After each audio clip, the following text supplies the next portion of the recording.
بسم الله الرحمن الرحيم كل وناكسن idilkiin ba saaxiibayaal meel kasto oo dunida dacaladeeda ka joogtaan ku soo dhawaada taxanaha barnaamijka Barrow Show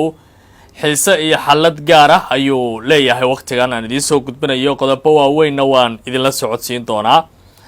mas'uuliyiin sarsare oo ka tirsanaa xafiiska siyaasadda Hamas oo gabi ahaanba isaga baxay magaalada Doha ee dalka Qatar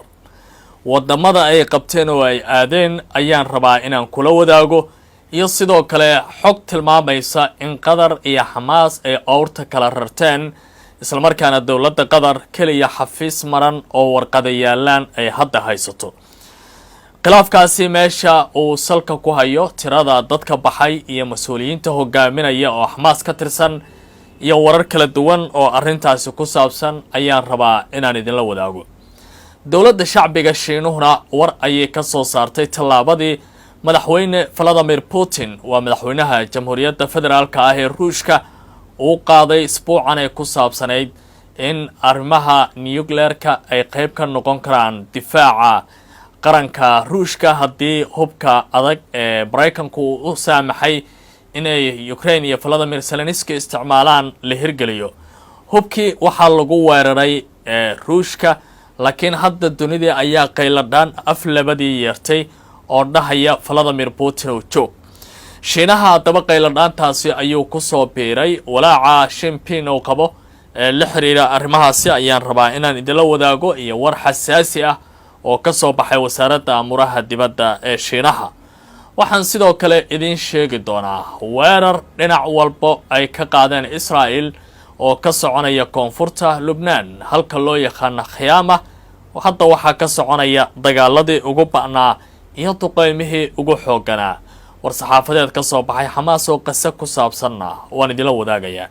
Cabdicasiis Barrow ayaan ahay dhacdooyinkaasi la xiriira dagaalka diblomaasiyadda iyo amniga bariga dhexe ayaan rabaa inaan kula wadaago fadlan ku soo biir YouTube channelkan oo subscribe dheh Facebook-kana follow dheh share garee muuqaalkan labada dhinac waa Facebook iyo YouTube like saar taxliilka kadibna faalladaada qaybta hoose ee commentiga ku soo jiid aad baad mahadsantiin بسم الله الرحمن الرحيم كل وناكسن idilkiin ba saaxiibayaal meel kasto oo dunida dacaladeeda ka joogtaan ku soo dhawaada taxanaha barnaamijka Barrow Show xiisa iyo xalad gaar ah ayuu leeyahay waqtigan aan idin soo gudbinayo qodobo waaweyn waan idin la socodsiin doonaa mas'uuliyiin sarsare oo ka tirsanaa xafiiska siyaasadda Hamas oo gabi ahaanba isaga baxay magaalada Doha ee dalka Qatar wadamada ay qabteen oo ay aadeen ayaan rabaa inaan kula wadaago iyo sidoo kale xog tilmaamaysa in Qatar iyo Hamas ay awrta kala rarteen isla markaana dawladda Qatar kaliya xafiis maran oo warqad yaalaan ay hadda haysato khilaafkaasi meesha uu salka ku hayo tirada dadka baxay iyo mas'uuliyiinta hogaaminaya oo Hamas ka tirsan iyo warar kala duwan oo arintaasi ku saabsan ayaan rabaa inaan idin la wadaago dawladda shacbiga Shiinuhuna war ayay ka soo saartay talaabadii madaxweyne Vladimir Putin waa madaxweynaha Jamhuuriyadda Federaalka ah ee Ruushka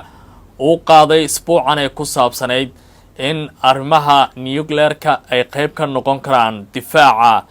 qaranka Ruushka haddii hubka adag ee Mareykanku u saamaxay inay Ukraine iyo Vladimir Zelensky isticmaalaan la hirgeliyo hubkii waxaa lagu weeraray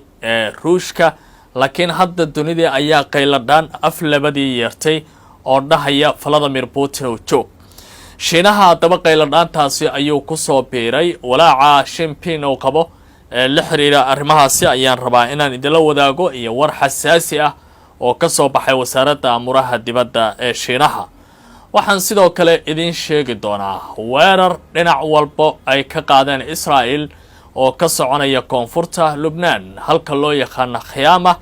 hadda waxaa ka soconaya dagaaladii ugu ba'naa iyo duqeymihii ugu xooganaa war saxaafadeed ka soo baxay Hamas oo qasa ku saabsanna waan idin la wadaagayaa Cabdicasiis Barrow ayaan ahay dhacdooyinkaasi la xiriira dagaalka diblomaasiyadda iyo amniga bariga dhexe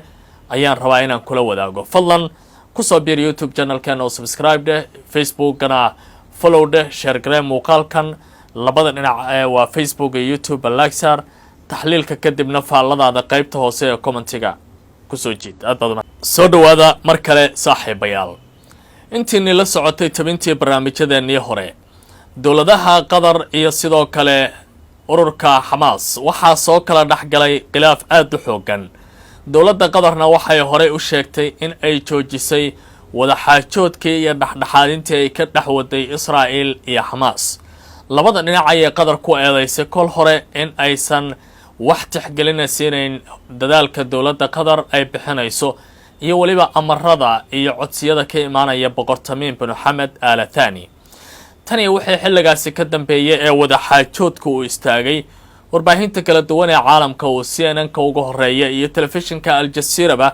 waxa ay daboolka ka qaadayeen in hoggaanka qatar ay u qabteen madaxda xamaas in wax ka yar bil gudaha magaalada Dooxa iyo ciidda qatar ay cagaha uga qaadaan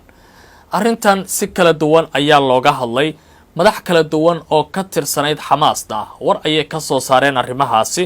waxaana ay ku tilmaamayeen in uusan jirin haba yaraatee khilaaf soo baxay iyo xafiis la xirayo oo xamaas ay leedahay oo qatar ku yaala laakiin wax kasta ay si caadi ah u shaqayn doonaan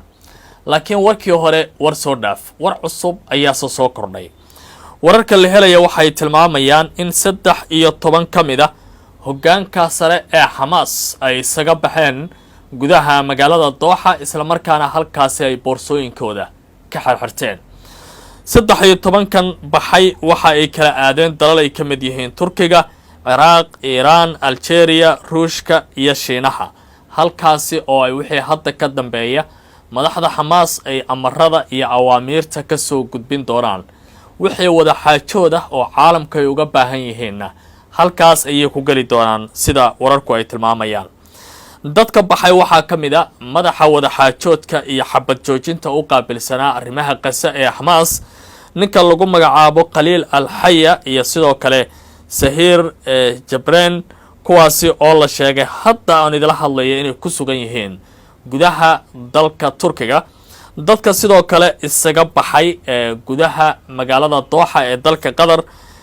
la sheegay wararka waxaa ka mid ah Khalid Mashal oo ah hogaamiyihii hore ee xamaas iyo sidoo kale Bensim Naim Husam Batran iyo Musa Abu Marsuuqi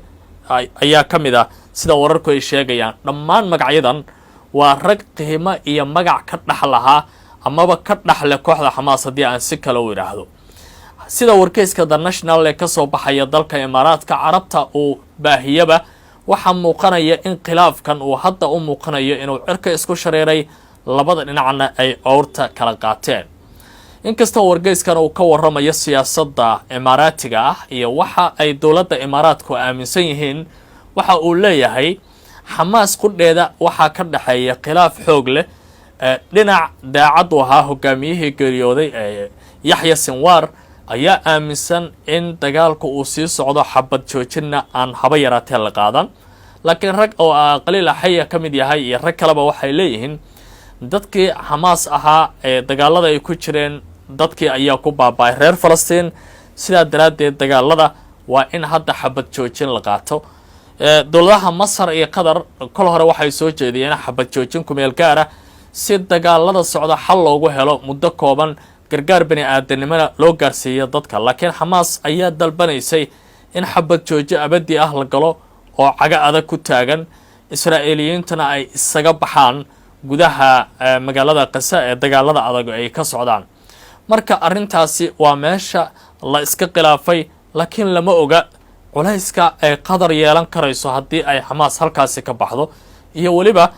hanaankii tafaftirka telefishinka Al Jazeera sida uu noqon doono halkan waa meesha indhaha lagu wada hayo oo ay dad fara badani eegi doonaan waxaan filayaa qodobkaasi inaad aad u fahantay wixii aragti ah qaybta hoose la aadi kartaa hadda commentiga haddii aan ku sii socdo qodobada kale goor dhaweyd war ayaa ka soo baxay kooxda xamaas oo ay uga hadlayeen gudaha dagaalada ka soconaya waqooyiga marinka Gaza waxa ay tilmaameen in kooxdan la yiraahdo ama nidaamka la yiraahdo Israa'iil ay dagaalka bahalnimada ah ee ciidan ku dirirka ah ay joojiyaan oo dagaal la yaqaan ay galaan oo bambooyinka ay meelaha kor ka soo tuurayaan ay joojiyaan oo ay ragga is siiyaan oo ay ishelaan sidaas ay yiraahdeen caalamka ayay ugu baaqeen dagaaladan bahalnimada ah oo ay nimankan ciyaarayaan waa in la hadlo dadka ayaa dhimanaya ay leeyihiin xamaas waxay gacanta ku haysaa dad ka badan 200 oo la haystayaal 40 kamid ah ciidamada Israa'iil ayaa hore u sheegay dadkaasi inay dhinteen 160 gacantooda ku haray ayaa la doonayaa in la badbaadiyo weerarkii Xamaas ee 7 Oktoobar ee sanadkii hore qaadeenna waxa uu noqday kii ugu dhimashada badnaa ee arrimahaasi ka taagan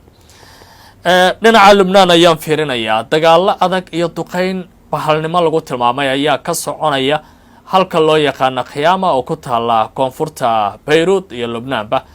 dagaaladan iminka Israa'iil ay qaadayaan waxa la arkayay iyagoo dhismooyin waaweyn iyo guryo burburinaya dad fara badan oo rayida ay wax soo gaarayaan laakiin wali cid ka hadlaysa arrimahan ma jiraan oo caalamkii iyo warbaahintii waxay u muuqanayaan ka waranka dagaalka iyo dhibaatooyinka taagan in laga daalay intaas oo bariga dhexe oo xaaladiisa wali bariga dhexe ay tahay walina indhaha lagu hayo bal sidii biyo qabow loogu shubi lahaa dagaaladan taagan inkasta oo Israa'iil ay leedahay waxaan u ekahay rati baar qabo cid hor istaagay karaysa ma jiro cidii aan doonana cagtaan marinaya madaxdii carabta ayaa sheedoon iska eeganaya kooxihii gobonnimo doonka ahaana waxay noqdeen buulka ay harsanayeen in loogu soo galo oo dhinacna dib looga soo qabtay wixii soo kordha waynu eegi doonaa sida xaaladdu ay noqoto halkaas bariga dhexe aan ka soo kaxeeyo aan bariga fog ee qaaradda Aasiya ku keeno dalka Shiinaha maanta war ayuu soo saaray afhayeen u hadlay wasaaradda amuraha dibadda ee Shiinaha warka uu soo saaray waxa uu kula hadlay dhinacyada reer galbeedka iyo dawladda Ruushka waxa uu ku yiri warnimo yahow colaad nuclear la isku adeegsado macna ay leedahay caalamka kuma cusbee taariikhdii iyo tagtadii iyo facaadii soo yaaleed dib loo eego Ruushka waxa uu ku yiri nuclear kan iyo Vladimir Putin oo talaabada aad qaaday dawladda shacbiga Shiinuhu waxay ku leedahay dib uga deg biyo qabow cab kursigaada caadi ugu fariiso hubkan iyo waliba qatartiisana wax sahlan ma ahane ha ku degdegin madaxweynaha dalka Francisca Emmanuel Macron oo ka hadlay talaabadii Vladimir Putin uu ku fududeeyay in si sahal ah uu ku isticmaali karo nuclearka haddii qatarta Ukraine ka imaanaysa reer galbeedku Britaaneeyana aad u korortay ayaa waxa uu yiri talaabadani maaha mid la mahadin doono waxna loo baahan yahay in caalamka si degdeg ah labada dhinac ay wax ku eegaan hadda reer galbeedku waxay u muuqdaan inay walaac badan muujinayaan Vladimir Zelensky waxa uu leeyahay nin qaawan biyo iskaba dhowro oo waxba iima dhowrsano inta la ii amray Joe Biden uu siiyana waa inaan Moscow iyo Vladimir Putin Kremlinka uu ku fadhiyo aan ku duqeeyo Ruushkiisa waxa uu leeyahay Ukraine waxay bartilgelin doontaa qumbulada nuclear haddii xaaladdu ay sidan sii ahaato aqaaray soo dhawaada caalamka waa uu galgalanaya dawladihii hubka waaweyn haystana way baqayaan dunidii saddexaad way horodaa carabtana shidaalkeeda lacagta ay ka soo saarta ayay wali tirinaysaa koonfurta Korea iyo dadka qumbuladaha waaweyn haystana waxa ay raadinayaan haddii intan ay hayaan ay tuuraan godadka iyo gabaadka ay geli lahaayeen caalamku haddii uu sidan ku sii socdo casrigii kahf loo yaqaanay ama waqtigii godadka ka hor dawladnimada casriga ee modern governmentska adduunka aysan ku soo biirin ayaa la leeyahay dib baa loogu socdaa waa sabartamaha iyo qaybta hore ee dagaalka saddexaad ee adduunka oo wali lagu jira ayaa la leeyahay wali lama gaarin qaybtii dhidhinka ah